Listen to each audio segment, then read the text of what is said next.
nous avons toujours tourné nos yeux vers les recoins les plus lointains et les plus anciens de l'univers. Nous avons cherché une intelligence avancée bien au-delà de notre propre galaxie, à des distances incroyables. Pourtant, nous avons totalement manqué les mondes étranges juste à côté de nous. Quelle immense ironie! Quand le télescope Webb regarda enfin K2-18b, la vérité éclata. La première découverte choc fut le gaz sulfuré. Car, alors que nous cherchions un signal à 30 000 années-lumière d'ici, une preuve de vie claire à 99,7% a été trouvée à seulement 120 années-lumière de nous. C'est absolument impossible. Les lois de la thermodynamique ne le permettraient jamais. Car l'orbite de la planète devrait être brûlée par des tempêtes de radiation à 800 degrés. C'est pourquoi les molécules organiques ne devraient pas y survivre. Mais ce n'est pas le plus choquant. Cette signature biologique définitive mène à un mystère encore plus grand. Qu'est-ce qui a bien pu évoluer sous ces eaux? Si tu es aussi curieux de cette possibilité extraterrestre juste sous notre nez, alors abonne-toi sans perdre de temps. Car l'immense arrogance de l'humanité face au vaste univers va être ébranlée aujourd'hui. Et maintenant, tu vas voir ce qui se passe sur cette planète. Nous commençons. Pendant des années, nous avons cru être complètement seuls dans ce vaste univers, en dehors de notre système solaire. Nous pensions que la Terre était le seul endroit possédant cet équilibre fin et parfait pour abriter la vie. Parmi des milliards de galaxies, nous supposions que seule notre planète respirait. Pourtant, ce gigantesque instrument d'observation, dont le lancement a pris 20 ans et coûté 10 milliards de dollars, a plongé ses yeux sombres dans les profondeurs de l'espace. Et le télescope spatial James Webb s'est activé en fonctionnant à une température de moins 233 degrés, car il a commencé à scanner la face invisible de l'univers avec la lumière infrarouge. Et tout ce que nous savions a changé, soudainement. Maintenant, nous savons que les traces de vie se cachent bien plus près que nous le pensions. Nous devons d'abord clarifier le concept de planète habitable. Pour qu'une planète abrite la vie, il ne suffit absolument pas qu'elle soit simplement là, et elle doit se trouver à cette distance parfaite, c'est-à-dire dans la zone habitable, pour maintenir l'eau à l'état liquide sur sa surface. Nous pouvons comparer cette situation au fait de s'asseoir autour d'un feu de camp lors des nuits d'hiver glaciales. Si vous vous approchez trop du feu, vous brûlez de chaleur. Si vous vous éloignez trop, vous gelez instantanément. Vous devez trouver la distance exacte. L'exoplanète nommée K2-18b se trouve précisément à ce point de sécurité, Hermès. Cette planète ne tourne pas autour d'une naine jaune ordinaire comme notre Soleil. Son étoile est une naine rouge, extrêmement faible, nommée K2-18. Les naines rouges sont des étoiles beaucoup plus petites et plus froides que notre Soleil. Leur masse ne représente qu'un quart de celle de notre étoile. C'est pourquoi les planètes qui les entourent doivent tourner sur une orbite beaucoup plus proche de l'étoile pour se réchauffer. Pourquoi ce modèle planétaire est-il si important? Car les naines rouges ne meurent pas rapidement comme le Soleil. Notre naine jaune a actuellement une durée de vie d'environ 4,5 milliards d'années et consomme rapidement son carburant.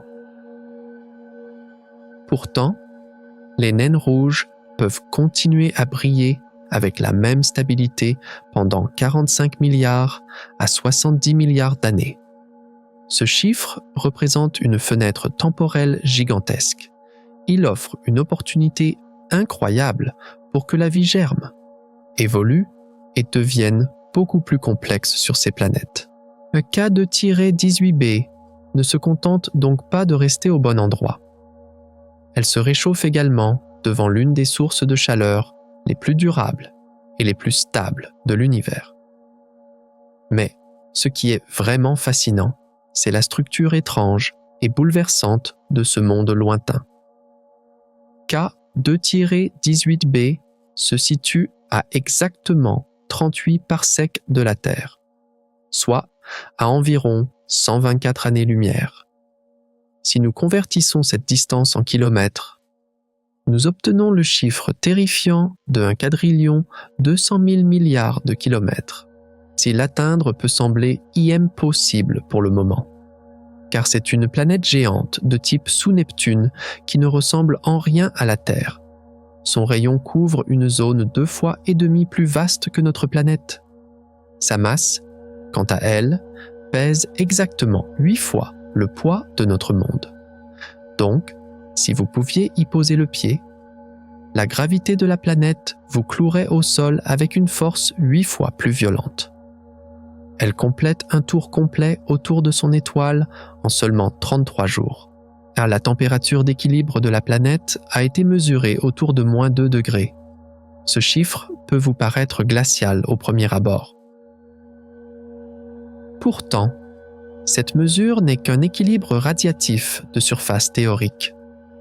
Quand l'épaisse atmosphère de cette planète géante entre en jeu, les choses changent du tout au tout. Car K2-18b est classé comme un monde icéen. Qu'est-ce que cela signifie? Cela signifie que sous une gigantesque couche de gaz, riche en hydrogène à 100%, s'étend un vaste océan sphérique d'eau liquide. Ne vous attendez pas à des masses terrestres rocheuses ou à des continents géants comme sur Terre. Jusqu'à la ligne d'horizon, il n'y a que de l'eau sombre et des vagues gigantesques. Cette situation ébranle profondément nos théories astrobiologiques actuelles, car jusqu'à hier, nous cherchions la vie uniquement sur des planètes rocheuses et peu profondes de la taille de la Terre. Maintenant, nous comprenons que des mondes massifs de gaz et d'eau, dont l'atmosphère constitue 6,5% de la masse, peuvent être tout aussi vivants que notre propre foyer. Alors, comment pouvons-nous savoir exactement qu'il y a de la vie sur une boule d'eau géante située à des quadrillions de kilomètres? Et c'est précisément ici que les spectromètres infrarouges uniques de James Webb entrent en action. Lorsque la planète passe devant sa propre étoile, la lumière émise par l'étoile traverse cette épaisse atmosphère d'hydrogène pour atteindre la Terre. Différents gaz dans l'atmosphère absorbent différentes ondes lumineuses. Webb lit cette lumière absorbée pour extraire le code-barre chimique de l'atmosphère avec une netteté extraordinaire. Les analyses ont révélé la présence de méthane et de dioxyde de carbone à hauteur de 1% dans l'atmosphère. Même cela était déjà très excitant pour les astrophysiciens, car ces molécules de carbone, combinées à un manque d'ammoniac dans l'atmosphère, indiquaient de manière concluante que cet océan géant se trouvait bien à la surface de la planète. Mais ce n'est pas ce qui a le plus choqué les scientifiques, ni ce qui les a empêchés de dormir. Les données envoyées par Webb contenaient les traces d'une molécule très spéciale et complexe qui n'avait jamais été trouvée sur aucune autre planète auparavant. Le sulfure de diméthyle, ou plus simplement le DMS. Simplifions ce concept vital dans votre esprit. Sur Terre, il n'y a qu'un seul mécanisme capable de produire ce gaz naturellement en dehors d'un environnement de laboratoire. Et c'est directement la vie. Et le phytoplancton et les créatures microscopiques de nos océans libèrent constamment ce gaz dans l'atmosphère. Lorsque vous allez au bord de la mer, la source principale de cette odeur d'océan fraîche et d'algues qui remplit votre nez est précisément cette molécule de MS. Trouver des traces de ce gaz dans l'atmosphère de K 218b, c'est comme trouver une seule feuille verte dans un vaste désert spatial. Pourquoi cette découverte est-elle si cruciale? Car nous savons qu'aucun processus géologique non organique ou volcanique en dehors de la Terre ne pourrait produire du DMS à une telle concentration. C'est exactement ce que nous appelons une signature biologique en astrobiologie. Et nous l'avons maintenant entre nos mains. Regardons en arrière et contemplons ce tableau incroyable et effrayant. Nous avons devant nous une étoile rouge qui vivra parfaitement pendant 45 milliards d'années. Autour d'elle se trouve un monde aquatique géant, 8 fois plus lourd que la Terre, qui tourne en seulement 33 jours. Et dans les vents soufflant sur cet océan gigantesque, flotte cette odeur océanique familière que seuls les organismes vivants peuvent produire. De plus, le télescope spatial James Webb a recueilli ces données avec une technologie si unique et sensible qu'il a réduit la marge d'erreur à seulement 0,3%. Ce qui signifie qu'avec un taux irréfutable de 99,7%, quelque chose respire là-bas. Quelque chose se reproduit et libère des gaz chimiques dans ce vaste océan sombre. C'est une probabilité bouleversante qui détruit tout notre modèle de l'univers connu. Pourtant, comment ces détections microscopiques à des quadrillions de kilomètres ont-elles vraiment été possibles? Que se cache-t-il exactement dans ces profondeurs obscures, sous cette gigantesque atmosphère d'hydrogène et ces vagues écrasantes? Car percer les secrets cachés dans ces profondeurs n'est pas aussi simple que de regarder le ciel avec une caméra ordinaire. C'est pourquoi nous devons comprendre exactement comment nous lisons ce faible faisceau de lumière provenant de milliards de kilomètres. Pendant des années, nous avons regardé ces mondes lointains comme des aveugles. Mais, grâce à James Webb, nous pouvons maintenant littéralement voir la réalité chimique qui se cache sous ces vagues colossales. La façon dont les astronomes trouvent et analysent ces planètes ressemble en fait à un gigantesque théâtre d'ombre. Imaginez une petite mouche passant devant une énorme lampe de poche dans une pièce sombre. La mouche bloque une partie de la lumière et la luminosité de la lampe diminue momentanément.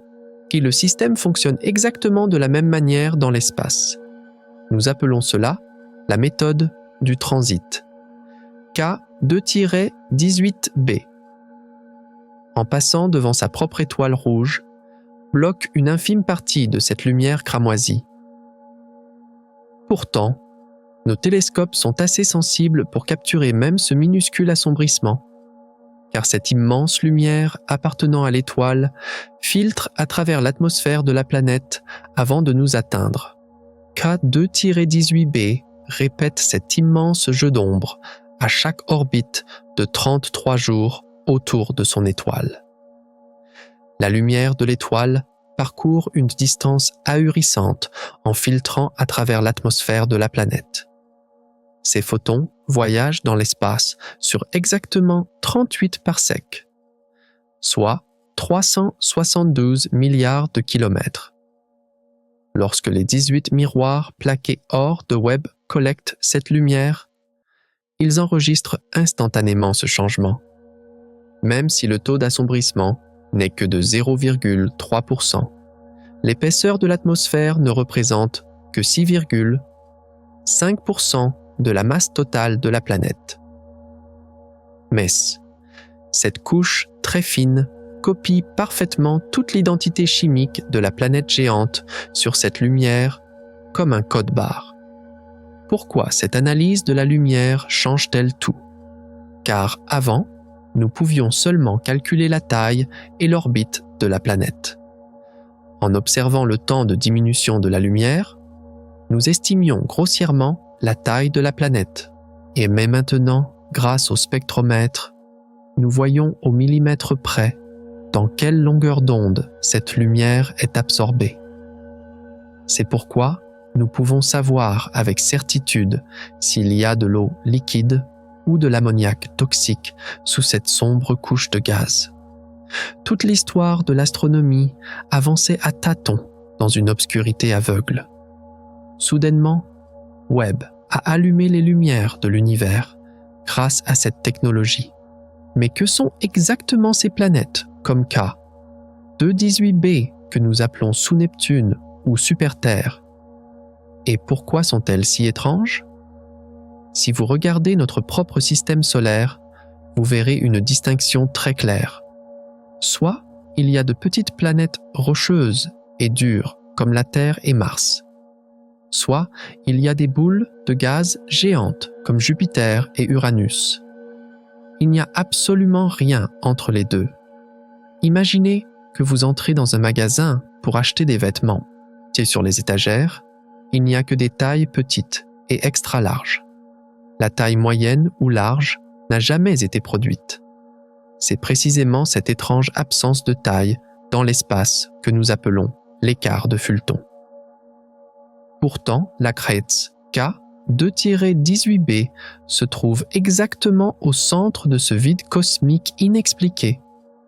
La raison pour laquelle ces planètes de taille moyenne, dont le rayon est de 2 à 6 fois plus grand que celui de la Terre, ne se trouvent pas dans notre système est un très grand secret. Lorsque la masse atteint 8 fois celle de la Terre, H3, la gravité de la planète prend des proportions incroyables. Cette planète possède l'une des tailles les plus étranges sur la liste des 5000 exoplanètes confirmées en orbite autour d'un Soleil. Ces planètes situées dans l'écart de Fulton, recevant un rayonnement compris entre 40% et 85% de l'énergie reçue par la Terre, pourraient en fait être le type le plus courant de l'univers. C'est avec le temps, elles ont pu perdre une partie de leur masse à cause des vents stellaires, comme un ballon qui se dégonfle, et descendre à cette taille. Cette classification des tailles est littéralement d'une importance vitale pour les astrophysiciens, car les planètes trop petites ne peuvent pas conserver leur atmosphère et la projettent dans l'espace. Les planètes trop grandes, en revanche, s'effondrent sur elles-mêmes avec une pression de gaz gigantesque et ne permettent pas la présence d'eau liquide. Mais ces planètes de taille moyenne peuvent créer cet équilibre parfait pour maintenir de vastes océans à l'état liquide sur leur surface. C'est pourquoi, si nous cherchons la vie dans d'autres coins de l'univers, le premier endroit où regarder sera ces géantes étranges et solitaires dans l'écart de Fulton. Mais vous devez maintenant effacer complètement de votre esprit ce paysage océanique parfait et ondulé. Car la surface de ce monde d'eau géant défie toutes les lois connues de la physique. Sur Terre, si vous regardez le ciel, vous voyez les nuages. Et si vous regardez en bas, vous voyez clairement la mer. Il y a une ligne très nette entre les deux. Pourtant, sur les planètes ICN dotées d'une énorme atmosphère d'hydrogène comme K 2-18b, cette limite devient complètement floue. Imaginez-vous marcher dans un brouillard dense et chaud où l'air se transforme, soudainement et lentement, en eau. Vous ne pourrez jamais dire où vous volez et où vous nagez. L'eau et le gaz se sont entremêlés. À mesure que vous descendez vers la surface de la planète, dans ces profondes ténèbres, la pression atmosphérique devient des milliers de fois supérieure à celle de la Terre. Nous avions dit que l'équilibre extérieur en surface était de moins 2 degrés.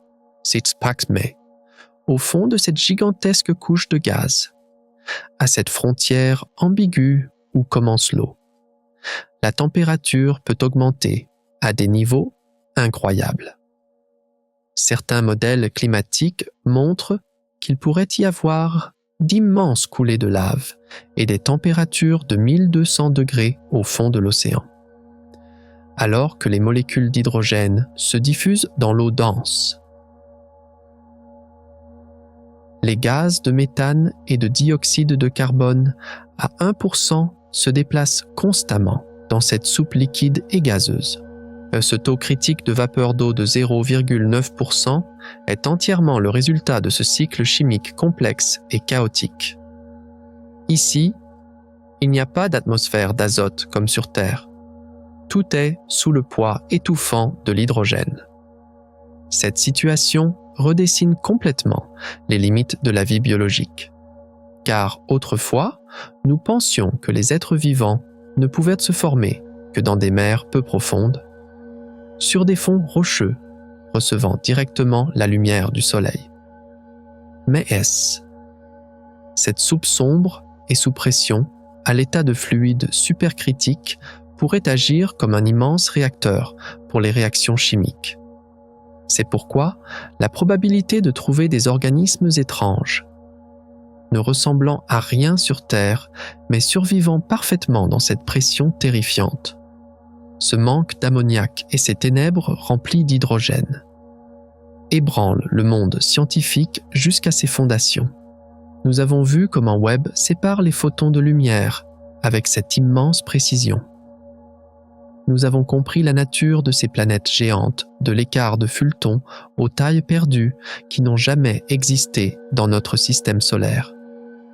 Et nous avons saisi la structure chaotique de ce monde d'eau infernal, mais si fertile, où l'atmosphère et l'océan se mélangent. Et les spectromètres infrarouges ont déchiré le rideau de cet univers sombre de milliards de kilomètres pour nous offrir ces détails mécaniques incroyables. Mais nous ne parlons plus seulement de théories, de limites océaniques ou de prévisions atmosphériques générales, car les spectateurs et le monde scientifique attendent la réponse à la plus grande question.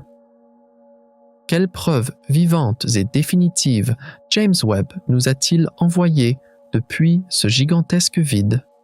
Que cachent ces données bouleversantes qui ont donné naissance à cette fameuse probabilité de vie de 99,7%? Comment les énormes tempêtes soufflant du côté obscur de la planète ont-elles révélé ces formations semblables au phytoplancton dans cette soupe liquide? Et ces découvertes réelles qui ont pétrifié les astrophysiciens devant leurs écrans. Et c'est exactement à ce moment-là, alors que les scientifiques essayaient d'assimiler les signaux de vie provenant des eaux sombres de K 2-18b, que le véritable choc est venu des profondeurs bien plus lointaines de l'univers. Car James Webb ne regardait pas seulement les exoplanètes. Il a été conçu pour regarder le temps lui-même, le passé le plus sombre de l'univers. Le télescope a tourné ses 18 miroirs dorés vers les coins les plus sombres de l'espace. Lorsque la température a chuté à moins 233 degrés, les systèmes ont commencé à fonctionner à pleine capacité.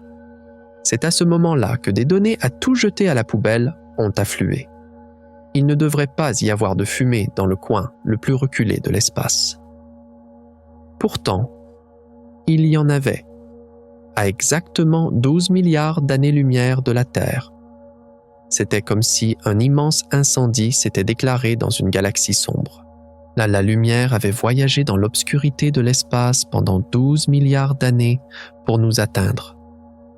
Ce signal, capté par les capteurs infrarouges de Webb, a instantanément ébranlé le modèle de l'univers de l'humanité.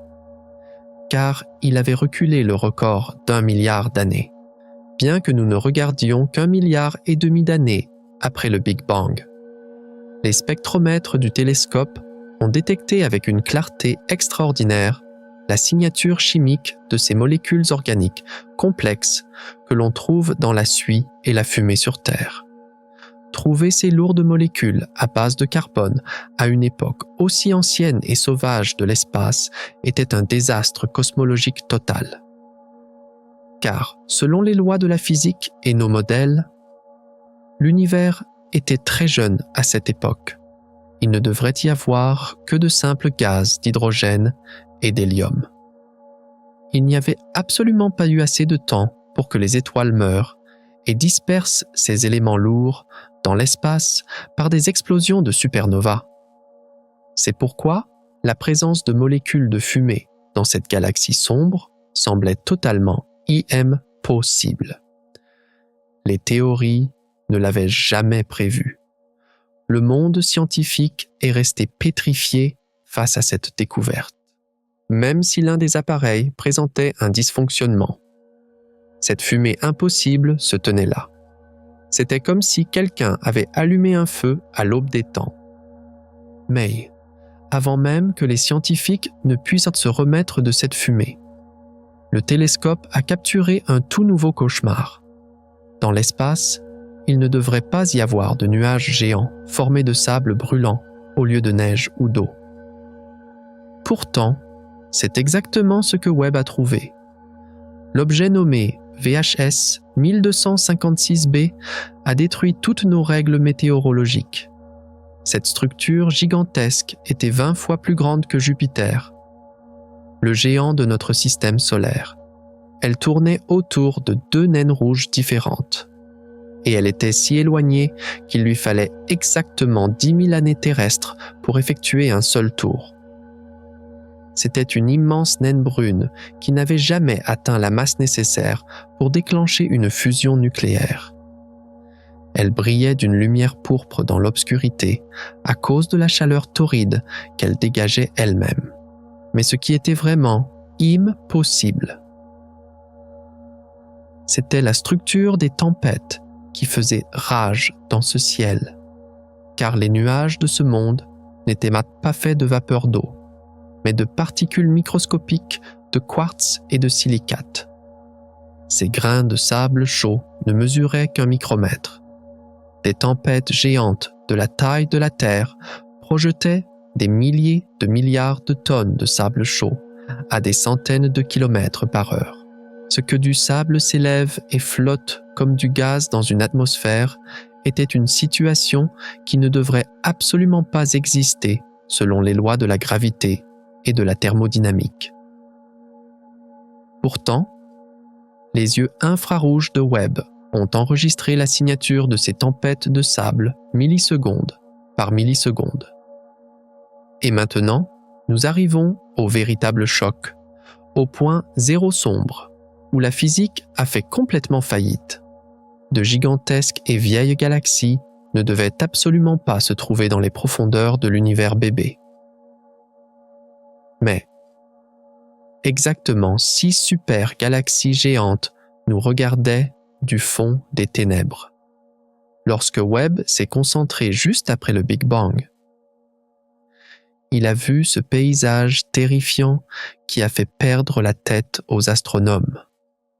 Ces galaxies s'étaient formées seulement 500 millions à 700 millions d'années après le Big Bang. Mais selon le calendrier cosmique, l'univers n'était encore qu'un bébé au berceau. Pourtant, ces 6 structures avaient atteint des proportions incroyables. La masse à l'intérieur de chacune était de la même taille que notre gigantesque galaxie de la Voie lactée, qui fait 100 000 années-lumière de large.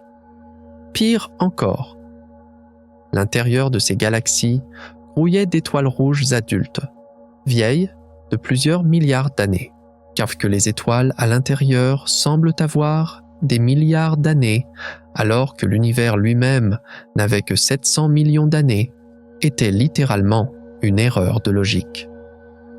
Car toutes nos théories sur l'univers disent que les galaxies devraient croître lentement en fusionnant à partir de petits nuages de poussière. Il est impératif qu'au moins 10 milliards d'années s'écoulent pour la formation d'une galaxie de la taille de la Voie lactée. Trouver des structures aussi gigantesques et anciennes dans un bébé univers bafouait les règles fondamentales de l'évolution. Cela semblait impossible. C'est pourquoi les astronomes ont réalisé avec effroi qu'ils avaient complètement mal calculé toute notre histoire d'existence. La série d'impossibilités ne s'est pas arrêtée là. Le choc le plus rapide, le plus sombre et le plus mortel était en embuscade. Au centre de tout, à l'aube des temps, se trouvait un monstre cosmique qui ne devrait pas exister. Nous ne devrions pas voir de trous noirs supermassifs parmi les faibles nuages de gaz du jeune univers. Pourtant, les caméras de Webb ont détecté un trou noir géant, exactement 9 milliards de fois plus lourd que la masse de notre Soleil. Imaginez que vous ayez comprimé 9 milliards d'étoiles dans un seul point noir. Quand ce monstre qui avale même la lumière était apparu, alors que l'univers n'avait que 800 millions d'années. Il dévorait la matière environnante si sauvagement qu'il était plus brillant que des centaines de galaxies réunies. Pour qu'un trou noir atteigne cette masse ahurissante, il devrait lentement engloutir des étoiles pendant au moins 14 milliards d'années. Mais l'univers n'était absolument pas assez vieux pour nourrir ce monstre, et les lois de la physique ne permettaient jamais à un trou noir d'avaler autant de matière en si peu de temps. La pression de radiation aurait dû pousser la matière vers l'extérieur. Cela ne devrait pas exister. Cela semblait impossible. Cependant, cet énorme monstre se tenait là, en plein cœur des ténèbres, se moquant de toutes nos équations, des galaxies bébés fumantes, des naines brunes brûlées par des tempêtes de sable chaud, des galaxies géantes adultes dans une école maternelle et ce trou noir impossible de 9 milliards de masse solaire qui détruit les mathématiques de l'univers. James Webb a dynamité les fondements même de l'astronomie en très peu de temps. Tout ce en quoi nous croyions a été réduit en pièces, car le cosmos nous hurlait que nous nous trompions à chaque seconde. Pourtant, selon les lois de la gravité que nous connaissons, toutes ces immenses structures massives ne devraient jamais exister à cette époque. Mais comment l'expliquer si nos lois de la gravité ont été incomplètes depuis le début? Si les formules que nous connaissons sur la formation de l'univers sont totalement fausses? Quel est ce mécanisme réel qui se cache derrière ce gigantesque mystère sombre? Maintenant, avec des yeux tremblants vers ce vide spatial infini, et dans ce vide infini se cachent des anomalies énormes qui brisent toutes les règles, bien plus grandes que ce que nous aurions jamais pu imaginer. À la fin de la section précédente, nous avions posé cette question terrifiante. Comment allons-nous expliquer ces sombres secrets géants qui détruisent toutes nos lois physiques? On sait pourquoi le monde scientifique a pris une profonde inspiration, s'est plongé dans le silence et s'est concentré avec une attention extrême sur les tout nouveaux paquets de données envoyés par le télescope depuis ce vide spatial glacial. Mais les nouvelles images infrarouges qui sont arrivées, au lieu de nous fournir une explication logique, ont continué à déchirer impitoyablement les dernières règles physiques valables qu'il nous restait. Et le tissu de l'espace se déchirait littéralement. Webb a enregistré seconde par seconde la collision la plus violente et la plus massive de l'univers. Dans cette région chaotique appelée la masse de Pandore, 3 amas de galaxies géants qui devraient normalement être séparés par des centaines de millions d'années-lumière s'écrasaient les uns contre les autres.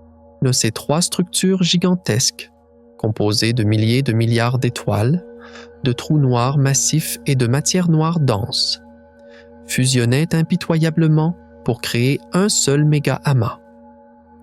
Cette masse colossale était si lourde et si dense qu'elle pliait le tissu de l'espace-temps comme une loupe cosmique géante. C'est ce que nous appelons la lentille gravitationnelle. Grâce à cette lentille naturelle de milliers de milliards de tonnes créée par la collision, Webb a vu des galaxies chétives des premiers temps de l'univers, Hatsi, qu'il ne verrait normalement jamais. Exactement 10 fois plus brillantes, plus larges et plus grandes. Le rassemblement d'une masse aussi incroyablement énorme et la courbure de l'espace comme une lentille optique si parfaite était une situation qui ne devrait absolument pas exister. Car la création d'une loupe aussi symétrique par la matière noire et la matière normale semblait presque impossible selon nos modèles physiques. La lumière aurait dû voyager en ligne droite dans le vide. Pourtant, ici, elle était réfractée et courbée avec un angle incroyable, créant une immense illusion cosmique. Les lois optiques les plus fondamentales de l'univers s'effondraient littéralement. Les astronomes n'en ont pas cru leurs yeux lorsqu'ils ont vu plus de 50 000 nouvelles étoiles, dont nous ignorions l'existence, filtrées à travers cette loupe gravitationnelle géante. Car cette image énorme prouvait la domination terrifiante de la gravité sur la lumière, avec une clarté que nous n'avions jamais vue dans l'histoire de l'humanité. Mais, avant même que cette onde de choc optique ne passe, une rébellion bien plus violente a été découverte dans la sombre maternité des étoiles. Le télescope observant la nébuleuse de la Tarentule s'attendait à voir un nuage de gaz calme et froid se condenser lentement. Pourtant, cette zone sombre était littéralement un champ de bataille sauvage.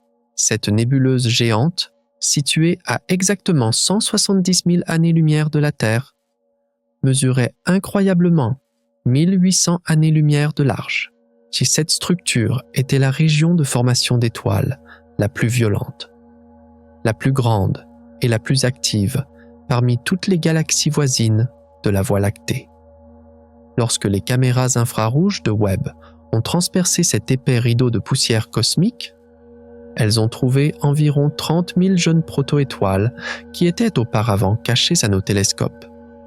Ces étoiles n'avaient pas encore atteint leur masse totale et étaient des monstres cosmiques, avides, grandissant follement. Elles aspiraient le gaz froid qui les entourait comme un immense aspirateur. La naissance simultanée de dizaines de milliers d'étoiles massives dans une zone si étroite en si peu de temps était totalement contraire à nos théories. Car, dans des conditions normales, la formation des étoiles devrait être un processus lent, équilibré et isolé, qui dure des millions d'années. Le gaz hydrogène devrait s'effondrer lentement sous l'effet de la gravité. Mais, ici, les étoiles apparaissaient à un rythme extrêmement chaotique, comme une explosion nucléaire en chaîne. Les lois de la physique ne permettaient jamais une production d'étoiles aussi rapide et agressive. C'est pourquoi les scientifiques ont dû recalculer complètement les limites de la vitesse de formation des étoiles dans l'univers et les équations thermodynamiques. Cette gigantesque usine cosmique crachant continuellement des étoiles à un rythme impossible a terrifié tous les astrophysiciens.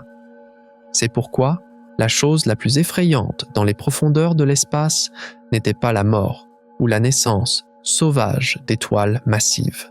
La véritable impossibilité était que les graines de la vie germent obstinément dans un enfer de radiation où elles ne devraient jamais se trouver. Webb s'est concentré sur un très jeune système stellaire en formation à exactement 137 années-lumière de la Terre. Autour de cette étoile se trouvait un énorme anneau de poussière, de roches et de gaz chaud qui formeraient des planètes à l'avenir. Cette zone, appelée disque protoplanétaire, subissait un bombardement de radiation ultraviolette terrifiant provenant des étoiles voisines massives. Les températures montaient soudainement à des centaines de degrés, et de violentes tempêtes de radiation brûlaient chaque atome sur leur passage. Mais le télescope Webb a détecté une molécule très spécifique et extrêmement complexe, appelée cation-méthyle en plein centre de cet anneau mortel. Cette molécule spéciale est la pierre angulaire la plus fondamentale de toute la vie organique et de la biologie à base de carbone sur Terre, au cœur même de l'arbre de vie de notre planète, dans nos cellules, repose ce miracle chimique.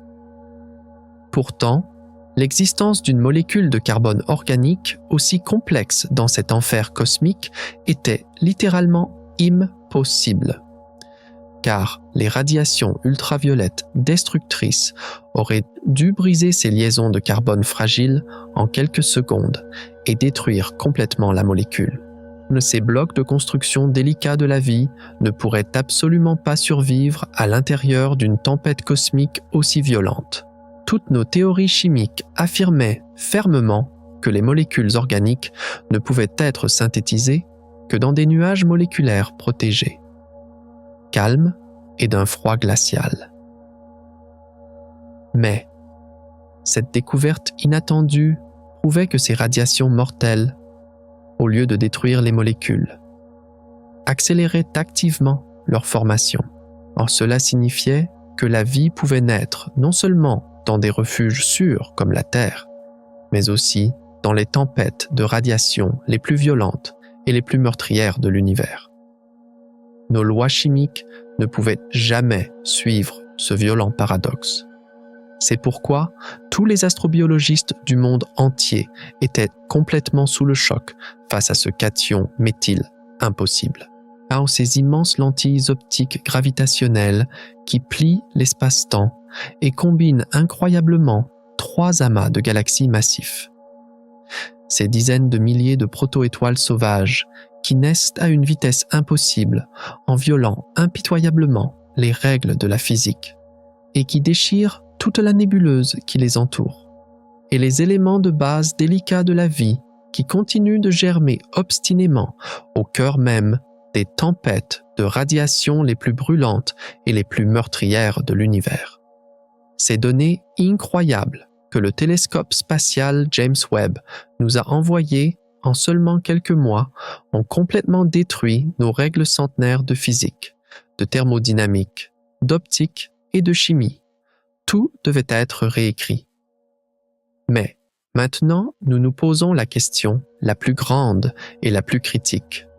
Comment pouvons-nous voir ces liaisons moléculaires microscopiques de carbone à des quadrillions de kilomètres? Ces faibles lumières de jeunes étoiles derrière ces énormes nuages de poussière épais, avec une clarté aussi parfaite. Et comment cet énorme télescope doré, produit par l'humanité, fonctionne-t-il réellement dans l'obscurité glaciale de l'espace? Cette technologie infrarouge miraculeuse. Mais comment ces images impossibles sont-elles capturées exactement? Et comment le système derrière ces découvertes terrifiantes qui ont brisé les lois colossales de la physique fonctionne-t-il vraiment? Dans la deuxième partie, nous avons vu les secrets les plus sombres de l'univers et ces anomalies choquantes qui ont impitoyablement détruit nos croyances scientifiques.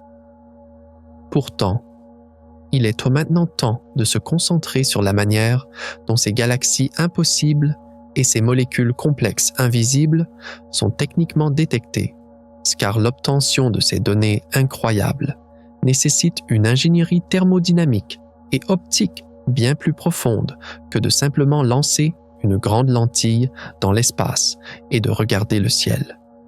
C'est pourquoi nous devons ralentir maintenant et plonger au cœur des détails techniques. Vous pouvez comparer la construction de cet énorme œil optique du télescope à l'assemblage parfait d'un nid d'abeilles géant dans le vide spatial. Mais ce nid d'abeilles doit être structurellement plus solide que l'acier, tout en étant aussi léger qu'une plume. Au cœur du télescope, Webb se trouve exactement 18 segments de miroirs distincts, chacun conçu en forme d'hexagone. Lorsque ces pièces indépendantes se rejoignent dans l'espace, elles forment un énorme miroir focal principal de 6,5 mètres. La surface réfléchissante n'est absolument pas faite de verre ordinaire comme dans Hubble. Si le corps principal des miroirs est fabriqué à partir de beryllium pur, un métal extrêmement léger et fragile. Grâce à cela, chaque segment de miroir ne pèse que 20 kg et offre une incroyable réduction de masse de 92% par rapport aux anciens modèles de télescopes. La couche jaune brillante qui recouvre les miroirs est de l'or d'une épaisseur microscopique, car l'or est l'élément qui résiste le mieux à l'expansion et à la contraction lors des violents changements de température de l'espace. Pourtant, la masse totale d'or utilisée pour recouvrir toute cette immense surface réfléchissante n'est étonnamment que de 57 grammes. Si l'on regarde les instruments d'observation de l'ancienne génération, on voit que des miroirs en verre optique d'une seule pièce et extrêmement lourds étaient utilisés. Insérer un matériau d'une telle taille d'un seul tenant dans la soute d'une fusée à lancer dans l'espace était physiquement totalement impossible. C'est pourquoi les ingénieurs ont conçu le miroir comme des pièces dynamiques pliables sur elles-mêmes. Grâce à cette conception incroyable, cet immense appareil de 10 milliards de dollars a été parfaitement plié pour tenir dans la fusée comme un origami géant. Et lorsque l'appareil a atteint son orbite en Paschat, ces pièces de beryllium se sont lentement déployées avec une précision millimétrique pour devenir le plus puissant collecteur de lumière de l'univers. Vous pouvez imaginer le système de contrôle thermique de cet appareil comme un château de glace que vous auriez construit juste à côté d'un feu de joie gigantesque et brûlant. Si toute la chaleur rayonnante du feu vous frappe violemment, mais vous restez dans un froid glacial sous votre immense parapluie multicouche. Le télescope Webb doit détecter les ondes thermiques très faibles provenant des étoiles les plus lointaines. C'est pourquoi la moindre fuite de chaleur émanant de ses propres moteurs mécaniques ou de ses circuits électroniques peut aveugler instantanément ces détecteurs infrarouges sensibles. Pour résoudre à jamais cet immense problème de chauffage, le télescope a été placé en orbite profonde au point de Lagrange, L2, à exactement 1 500 000 km de la Terre, pour bloquer l'effet destructeur de la chaleur du Soleil et de la Terre. Un énorme bouclier composé de 5 couches minces distinctes a été tendu sur le corps de l'appareil. Grâce à cette armure d'isolation parfaite, la température de fonctionnement du télescope du côté qui reste toujours dans l'obscurité est parfaitement abaissée à moins 233 degrés. Cette température est un niveau si mortel qu'elle pourrait liquéfier en quelques secondes, même l'azote. Notre source de vie dans l'environnement. Les anciens télescopes prospatiaux tournaient généralement sur des orbites très proches de la Terre et relativement chaudes, et à cause de la chaleur constante réfléchie par notre planète et le Soleil, les capteurs ne pouvaient jamais atteindre un froid absolu. Webb, contrairement à eux, travaille en s'isolant dans le congélateur profond de l'espace avec son bouclier. Grâce à ce froid terrifiant, les détecteurs infrarouges atteignent un silence thermique complètement lisse chez cette machine parfaite qui n'est pas aveuglée par sa propre chaleur. Enregistre avec une netteté extraordinaire même la chaleur d'étoiles chétives situées à 13 milliards d'années-lumière. Pour visualiser simplement le fonctionnement du mécanisme de spectroscopie dans votre esprit, vous pouvez imaginer les appareils à rayons X des hôpitaux ou les lecteurs de code-barres des supermarchés. Vous ne pouvez jamais voir les composants à l'intérieur de ce ruban d'emballage ou du produit avec vos yeux. Mais, lorsque ce laser rouge frappe le code-barre, il affiche instantanément tous les détails de production sur l'écran de l'ordinateur. Dans l'espace, le système fonctionne exactement de la même manière. Alors que la lumière voyage dans le vide en raison de l'expansion imparable de l'univers, elle s'étire continuellement comme un élastique.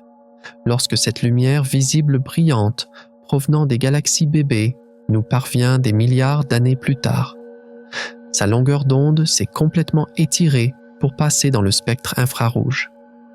Les spectromètres de pointe à bord de Webb séparent ces vieux photons, filtrés à travers les atmosphères planétaires, en d'infimes intervalles d'ondes. Même une marge d'absorption minuscule de 0,3% de la puissance lumineuse atteignant l'appareil prouve de manière concluante la présence de méthane, d'eau ou de dioxyde de carbone dans cette couche de gaz. Les détecteurs séparent en quelques millisecondes les photons traversant cette masse externe de 6,5% qui constitue l'épaisseur de l'atmosphère planétaire.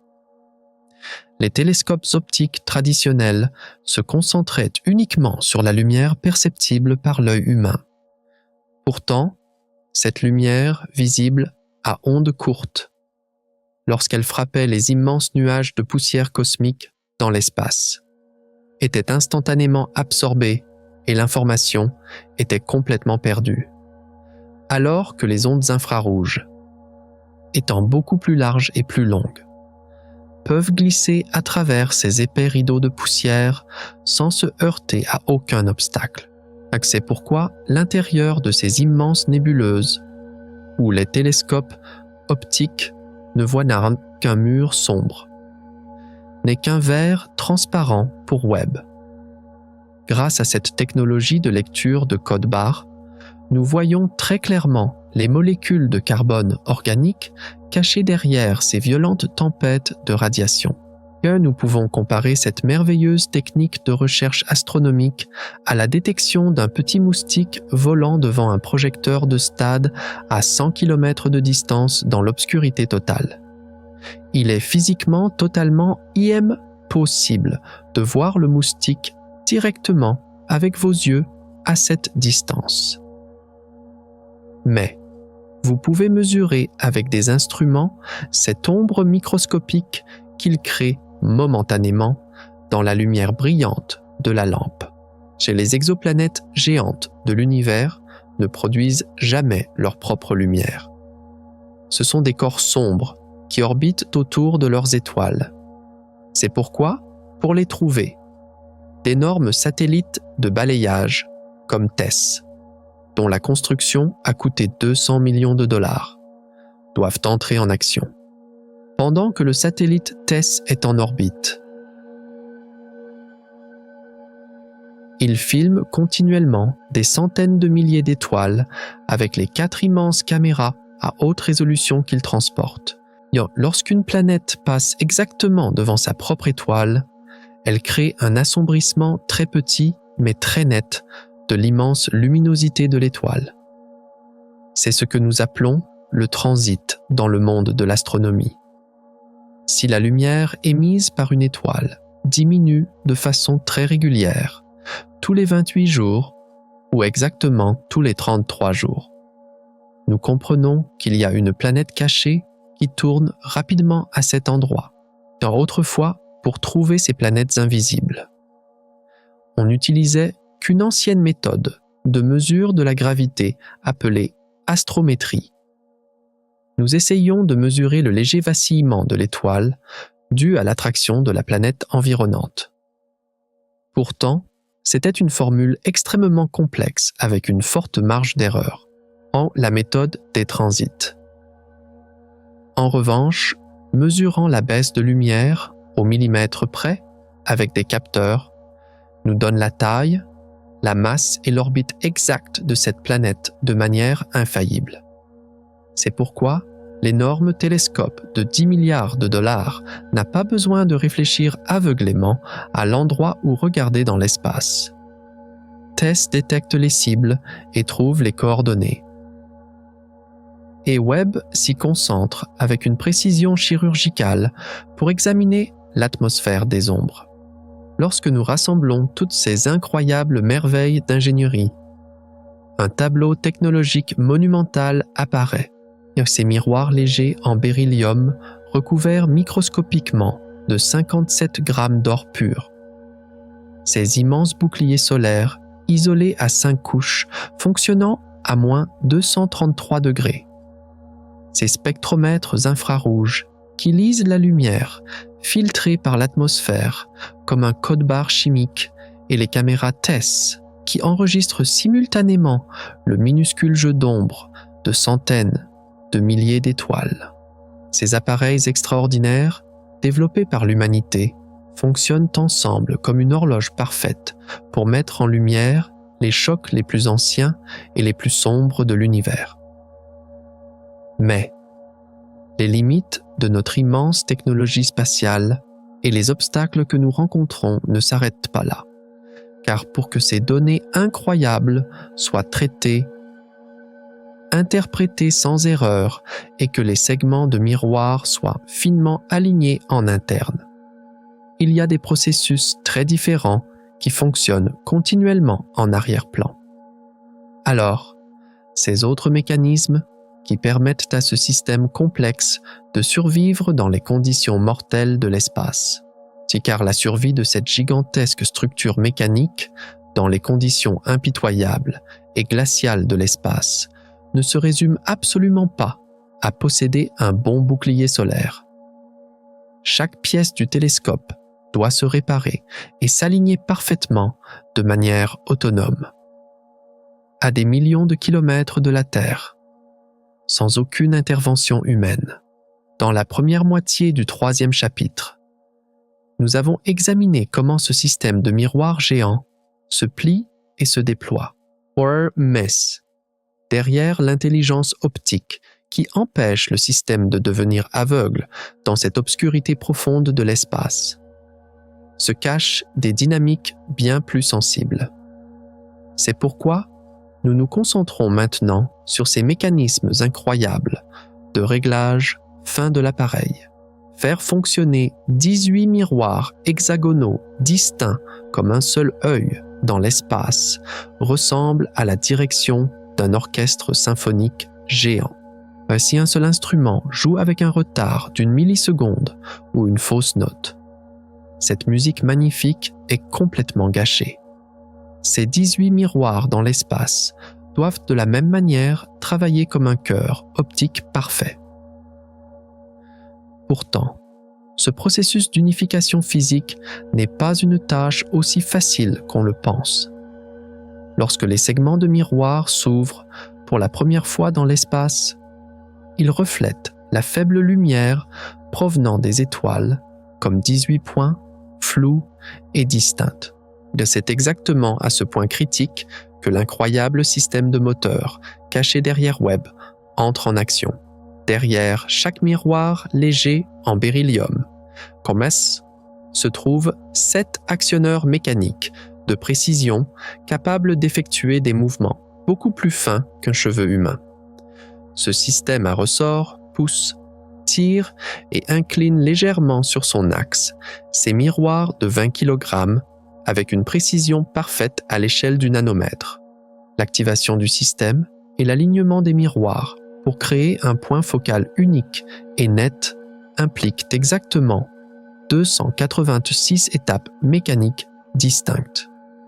Ce processus de calibration parfait se poursuit pendant des semaines, voire des mois, dans le froid, à moins 233 degrés de l'espace. Si nous regardons les instruments d'observation de l'ancienne génération, comme le télescope spatial Hubble, nous ne verrons absolument pas ce type de technologie autonome. Lorsque Hubble a été lancé en 1990, on a compris qu'il y avait un défaut de fabrication microscopique dans son miroir principal d'une seule pièce. Toutes les photos obtenues étaient floues. C'est pourquoi, exactement 3 ans plus tard, des astronautes ont dû se rendre sur Hubble lors d'une dangereuse sortie dans l'espace pour le réparer manuellement. Mais, comme le télescope Webb est à 1 500 000 km de la Terre, aucun astronaute ne peut physiquement l'atteindre. Et c'est pourquoi cette intelligence optique adaptative de Webb, qui s'auto-calibre, est littéralement d'une importance vitale. Le télescope corrige ses propres erreurs sans aucune aide physique extérieure et transforme ces pièces plaquées or en la lentille la plus nette de l'univers. Outre l'analyse parfaite de la lumière, nous devons également examiner de près le fonctionnement physique du mécanisme de la vitesse radiale utilisé pour trouver ces exoplanètes invisibles. Si vous pouvez imaginer cette méthode astronomique complexe comme deux patineurs sur glace tournant rapidement en se tenant fermement les mains dans l'obscurité, alors que le patineur très lourd se tient au centre et fait tourner l'autre. Il vacille lui-même légèrement, d'avant en arrière, à cause de la force centrifuge créée par cette rotation. Dans l'espace aussi, les étoiles géantes ne restent pas immobiles. Elles vacillent légèrement dans le vide spatial à cause de la gravité des planètes massives qui orbitent autour d'elles. Lorsqu'une planète s'approche de son étoile et entre en orbite autour d'elle, l'étoile réagit aussi physiquement à la force de gravité de la planète. Dans cette compétition gravitationnelle, lorsque l'étoile se rapproche légèrement de la Terre, la longueur d'onde de la lumière qu'elle émet se comprime et se décale vers le bleu, et lorsque l'étoile s'éloigne de nous, la longueur d'onde de la lumière s'allonge et se décale vers le rouge. Les astronomes, mesurant ces changements de couleur millimétriques dans le spectre lumineux avec d'énormes spectromètres, comprennent avec certitude qu'une planète géante s'y cache. Par exemple, la planète Wolf 1069 CIB, située à 31 années-lumière de la Terre, a provoqué exactement ce genre de vacillement sur sa propre naine rouge. Or, comme la planète est 1,5 fois plus lourde que la Terre, elle a créé un effet Doppler net et observable dans la lumière rouge émise par cette étoile chétive. La méthode du transit ne fonctionne que si la planète passe exactement devant son étoile. C'est-à-dire que l'orbite de la planète doit être exactement alignée avec notre angle de vue. Mais la méthode de la vitesse radiale n'a jamais besoin de cette contrainte géométrique étroite. Ce décalage de couleurs bouleversant dans la lumière nous donne parfaitement son existence et surtout son poids net, quel que soit l'angle de l'orbite de la planète. Alors que la méthode du transit trouve le diamètre physique de la planète. La vitesse radiale calcule sa masse pure. C'est pourquoi, lorsque les données des deux méthodes différentes sont combinées, nous apprenons avec certitude si ce monde lointain est fait de gaz ou de roches dures. Ce système inébranlable est l'outil mathématique le plus fiable pour déchiffrer l'identité physique des mondes cachés dans l'obscurité.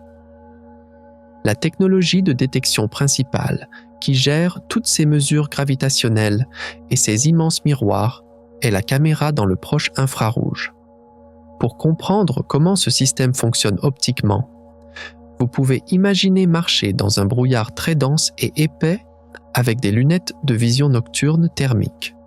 À l'œil nu, vous ne verrez qu'un mur sombre et blanc à quelques mètres à l'intérieur de ce brouillard toxique. Mais, dès que vous mettez vos lunettes thermiques, vous distinguez dans les moindres détails la chaleur corporelle émise par les créatures cachées juste derrière le brouillard. Une grande partie de l'univers, en particulier ces immenses nébuleuses où naissent les jeunes étoiles, est recouverte de gaz d'hydrogène moléculaire, dense et de poussière cosmique épaisse. La lumière visible frappe ces épaisses particules de poussière, se disperse instantanément et ne nous parvient que sous la forme d'un mur sombre. Pourtant, le système prend les photos de l'espace simultanément sur exactement 2 longueurs d'onde infrarouges différentes. Ces ondes infrarouges sont si longues et puissantes qu'elles se courbent autour des particules de poussière denses et transpercent littéralement ce mur, de ce trou noir impossible pesant exactement 9 milliards de fois la masse du Soleil, où ces vieilles molécules de fumée, situées à 12 milliards d'années-lumière, n'ont pu être détectées que grâce à ces ondes infrarouges. La vue des anciens télescopes optiques sur l'immense univers était aussi limitée que de regarder une pièce par un petit trou de serrure. Car les appareils comme Hubble ne fonctionnaient qu'à la lumière visible et ne pouvaient jamais voir ces étoiles bébés à l'intérieur de ces énormes nébuleuses. La célèbre photo des piliers de la création, prise par Hubble en 2014, n'est qu'un monument poussiéreux et sombre. Mais, lorsque la caméra infrarouge regarde à nouveau la même région, elle montre que ces épais nuages de gaz sont devenus complètement transparents et que des milliers d'étoiles naissantes à l'intérieur brillent comme des joyaux. C'est pourquoi, grâce à cette technologie infrarouge pénétrante, les astronomes peuvent atteindre l'enfance de l'univers, autrefois totalement inaccessible. Ce rideau épais qui nous cachait le réveil et la formation des galaxies est complètement détruit. Ces miroirs légers en beryllium qui s'alignent avec une précision nanométrique. Ces capteurs de vitesse radiale parfaits qui lisent les vacillements gravitationnels invisibles des étoiles. Et ces caméras infrarouges miraculeuses qui transpercent les rideaux de poussière cosmique les plus épais de l'univers. Ce sont ces mécanismes extraordinaires qui permettent aux équipements de pointe envoyés par l'humanité dans ce vide spatial glacial de fonctionner en parfaite harmonie. Mais la chose la plus excitante et la plus grande et la plus bouleversante découverte qui a poussé les limites de tous ces équipements techniques à leur maximum. Lorsque les systèmes du télescope ont atteint leur puissance maximale et se sont concentrés sur le point le plus ancien et le plus sombre de l'univers. Ils n'ont pas seulement trouvé quelques planètes ou étoiles. Nous avons fait face à un immense paradoxe existentiel, qui à l'aube des temps, quelle était exactement cette grande découverte terrifiante face à laquelle même les lois supérieures de la physique restaient impuissantes? Et à ce point, culminant sombre, vu par les yeux infrarouges, qui va ébranler fondamentalement le modèle de l'univers de l'humanité. Et maintenant vient le véritable miracle. Dans la troisième partie, nous avons résolu les secrets de ces miroirs incroyables. Et nous avons plongé dans les détails mécaniques des immenses caméras infrarouges et des spectromètres parfaits.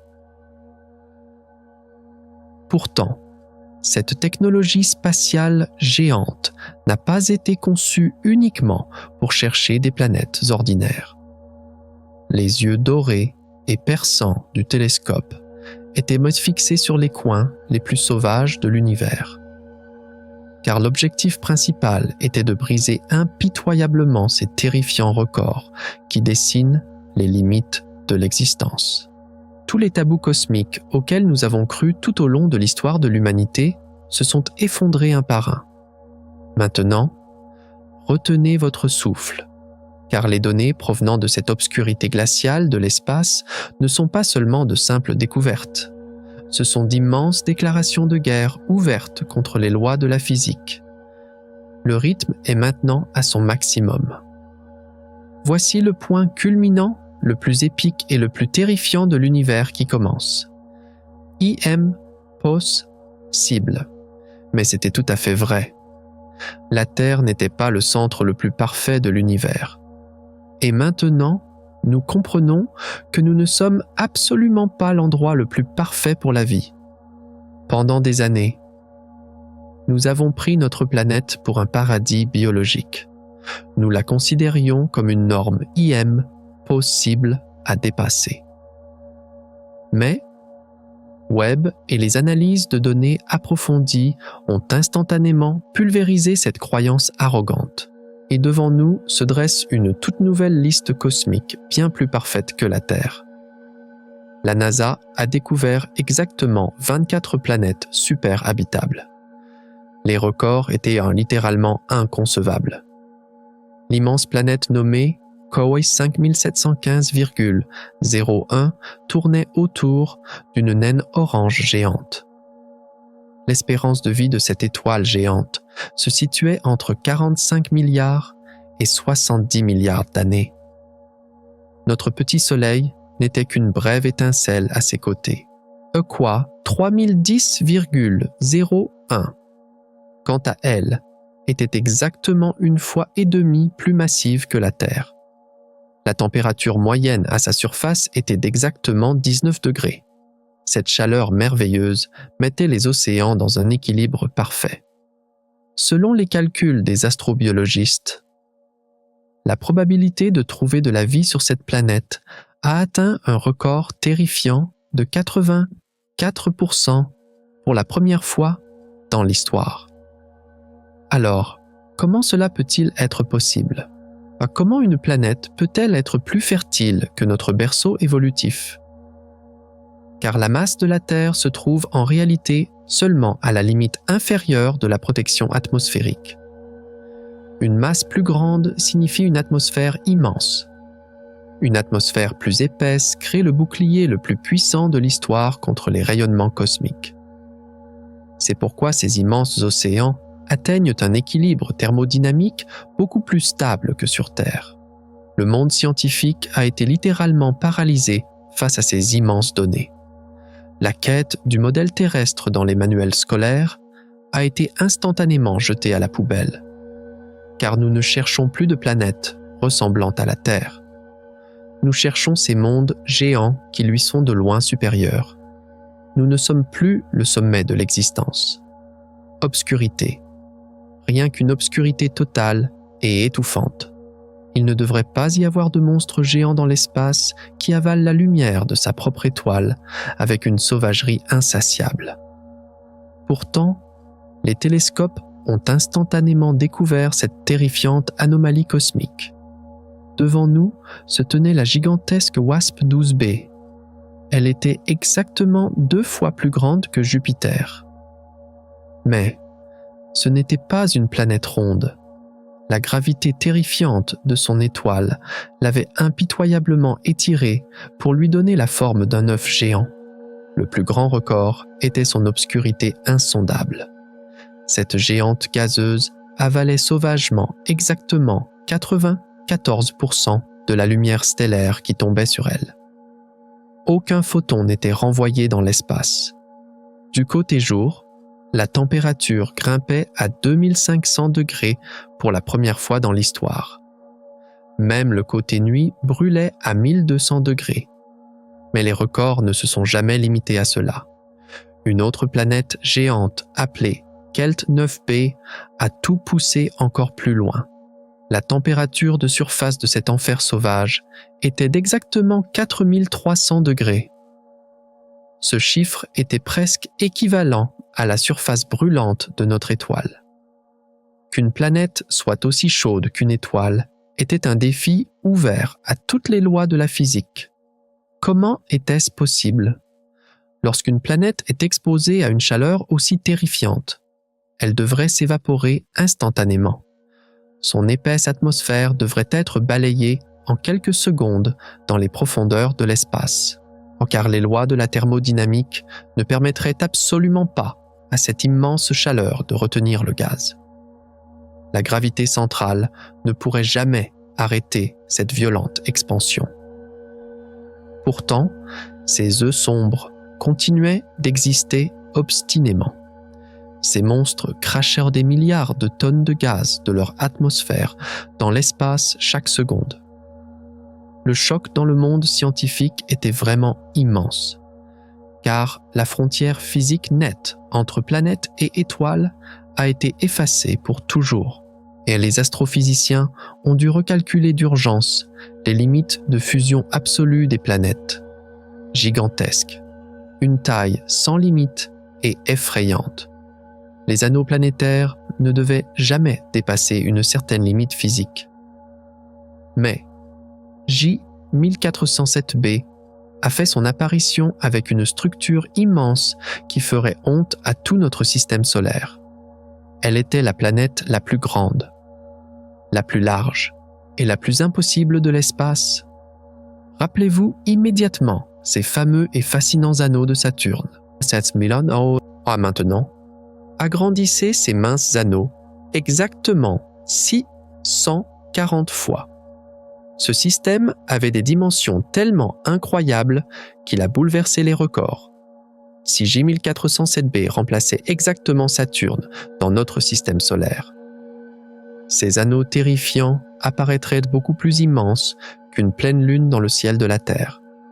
C'était le système d'anneaux planétaires le plus grand jamais observé.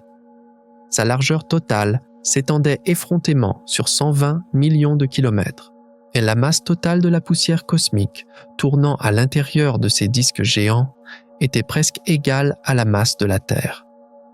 Mais comment un anneau aussi terrifiant pouvait-il rester intact sans se disperser? Car la gravité centrale de la planète ne pouvait pas retenir ces glaces situées à des millions de kilomètres. Selon les lois de la gravité, ces anneaux extérieurs auraient dû être projetés dans le vide spatial depuis longtemps.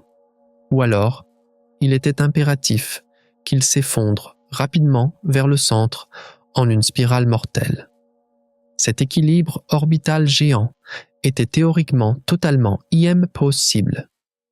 Pourtant, la planète faisait tourner cette gigantesque masse de débris autour d'elle comme un miracle. Les scientifiques sont restés pétrifiés lorsqu'ils ont vu ces énormes vides noirs à l'intérieur de ces anneaux géants, car ces grands vides sombres étaient la preuve de la naissance de gigantesques lunes. Les nouveaux satellites en cours de formation nettoyaient rapidement ces effrayants débris cosmiques. Un tremblement de terre historique a secoué le monde de l'astronomie.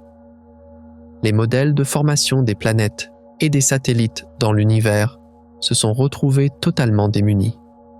Cet immense disque nous a fait assister pour la première fois dans l'histoire à la violente naissance des planètes à une échelle aussi terrifiante, solitaire, errant et incroyablement mortel. Ici, une planète n'avait pas d'étoiles, elle devrait geler et mourir dans l'espace. Mais cette planète vagabonde géante flottant dans le vide noir a effrayé tout le monde. Elle ne tournait autour d'aucune étoile géante. Pourtant, elle brillait en feu toute seule, en plein cœur des ténèbres. Cette masse géante devant nous était exactement 12 fois plus lourde que Jupiter. Son diamètre équatorial était un virgule, 2 fois plus immense que le plus grand de notre système. Mais le record le plus choquant était sa puissance magnétique ahurissante. Le champ magnétique de cette planète vagabonde était exactement 4 millions de fois plus puissant que le bouclier de la Terre. C'était la tempête d'énergie magnétique la plus terrifiante jamais mesurée dans l'histoire de l'univers. À cause de cette immense puissance, des aurores terrifiantes jaillissaient au pôle de la planète. Alors, comment était-ce physiquement possible? Car ces aurores immenses ne pouvaient être formées que par les vents solaires géants d'une étoile. Un corps céleste sans son propre soleil ne pourrait jamais créer ce rayonnement dans l'espace. Il n'avait absolument pas de carburant. Le bombardement énergétique provenant de l'extérieur était nul. Mais ce géant solitaire produisait miraculeusement sa propre lumière dans ces ténèbres. C'est pourquoi toutes nos théories sur le magnétisme se sont instantanément effondrées. La source réelle de cette puissance devait être un tout nouveau mécanisme caché à l'intérieur. Ou alors, des satellites invisibles déclenchaient sauvagement ce pouvoir par une immense friction. Le monde scientifique a été complètement abasourdi par cette grande découverte. La croyance selon laquelle les planètes vagabondes, sans étoiles, n'étaient que des morceaux de pierre morts, a été détruite pour toujours. Elles étaient des monstres nucléaires géants, produisant leur propre énergie. Mort, un moment de mort sauvage, géant cosmique et géant. Nous avons toujours cru que l'extinction des étoiles était un processus lent, s'étendant sur des millions d'années. Mais Webb a été le témoin en direct des secondes de cette fin terrifiante. L'étoile géante nommée WR14 a été captée par cette lentille dorée. Cette étoile géante avait complètement terminé sa période de vieillesse. Elle se tenait juste au bord de cette immense explosion nucléaire. Devant nous se trouvait une bombe à retardement géante, sur le point de se transformer en supernova. Le plus grand record résidait dans l'incroyable quantité de masse que l'étoile projetait dans l'espace. L'étoile crachait ses couches externes autour d'elle à une vitesse de milliers de kilomètres par seconde. Un nuage de poussière si immense s'est formé que même la lumière s'échappait à peine de ces épais débris. Ce processus massif d'éjection d'enveloppes était l'action de projection de matière la plus rapide jamais observée dans l'histoire de l'univers. Comment était-ce possible? Comment une étoile pouvait-elle rejeter une partie aussi immense de sa masse tout en restant en un seul morceau? Pourquoi la gravité centrale ne pouvait-elle pas arrêter cette violente expansion nucléaire? Normalement, lorsque les couches externes sont rejetées, le centre devrait s'effondrer instantanément sur lui-même, car l'étoile devrait exploser sauvagement en quelques millisecondes. Pourtant, la géante WR14 était comme figée sur cette mince ligne de mort. C'est pourquoi les modèles connus de la mort des étoiles ont été profondément ébranlés. Le monde scientifique a été littéralement fasciné par ce gigantesque monument de la mort. La manière dont les supernovas sèment ces éléments lourds dans l'univers a été vue avec une telle netteté pour la première fois dans l'histoire. Le rayonnement infrarouge jaillissant de ce nuage de mort géant annonçait la naissance de nouvelles planètes. La destruction cosmique et la création s'étaient verrouillées dans la même seconde sauvage. Nous avons vu ces 24 mondes océaniques, géants, qui sont bien plus parfaits que la Terre. Nous avons trouvé ces planètes sombres, qui absorbent complètement la lumière et brûlent à 4000 degrés. Nous avons été témoins de ces anneaux géants et impossibles de 120 millions de kilomètres. Nous avons découvert ces vagabonds magnétiques solitaires, brillants, avec 4 millions de fois plus de puissance dans l'obscurité sans étoiles. Et nous avons observé en direct ces morts stellaires sauvages qui étouffent l'univers sous une poussière géante. Webb et toute notre immense technologie spatiale ont impitoyablement détruit les limites de l'univers de cette manière.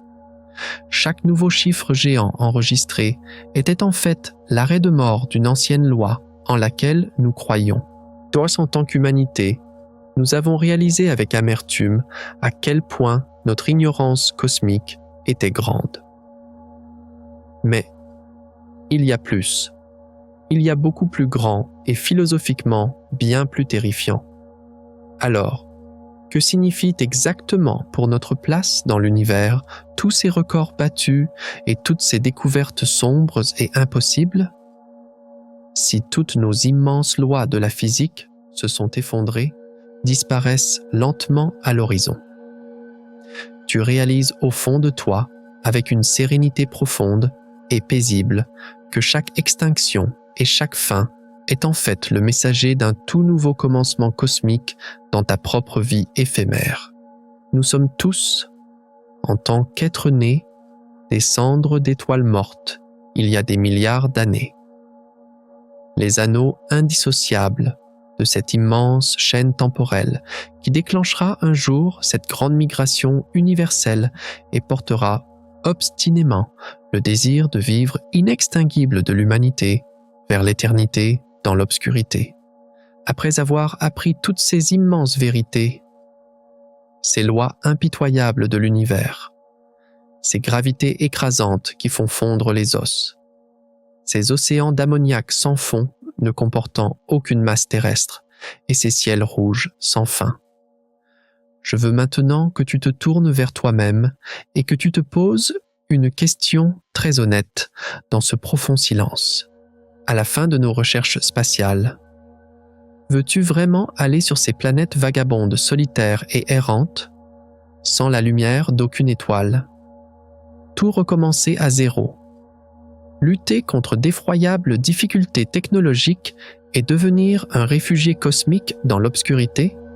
Ou penses-tu à quel point il est terrifiant et cauchemardesque de quitter ce confort parfait que la Terre nous offre comme une maison meublée, avec son eau courante et son air respirable, pour aller vers des déserts arides comme Mars, après avoir vu avec ses télescopes à quel point l'univers est un endroit immense, terrifiant et un enfer de radiation impitoyable. Choisis-tu de t'accrocher à notre petit foyer, bleu et fragile, avec beaucoup plus de force, beaucoup plus de gratitude et beaucoup plus d'amour? Est-ce le rêve d'être un courageux conquérant de l'espace parmi ces galaxies géantes qui t'excite le plus? Ou est-ce le fait que l'équilibre parfait, sensible et délicat de la Terre soit en réalité un miracle si exceptionnel parmi ces milliards de planètes qui fait le plus vibrer ton cœur?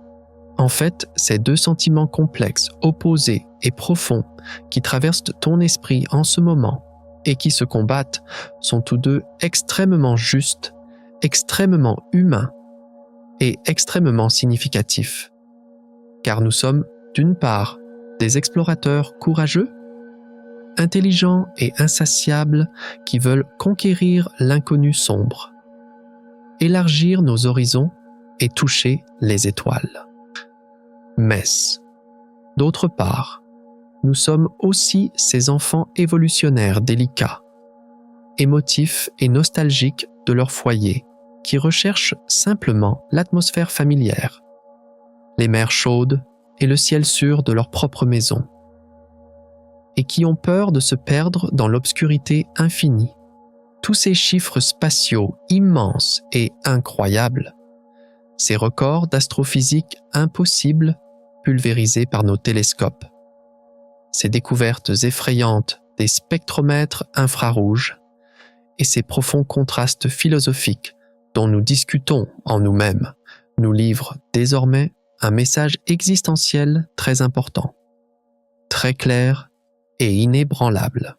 Nous savons maintenant avec certitude que chaque nouveau rayon de lumière pâle capté par nos immenses télescopes de 10 milliards de dollars dans l'obscurité glaciale et sans fond de l'espace n'est pas seulement un miroir pointé vers le ciel, mais directement un immense miroir philosophique tourné vers notre propre intérieur, vers l'âme de notre propre espèce.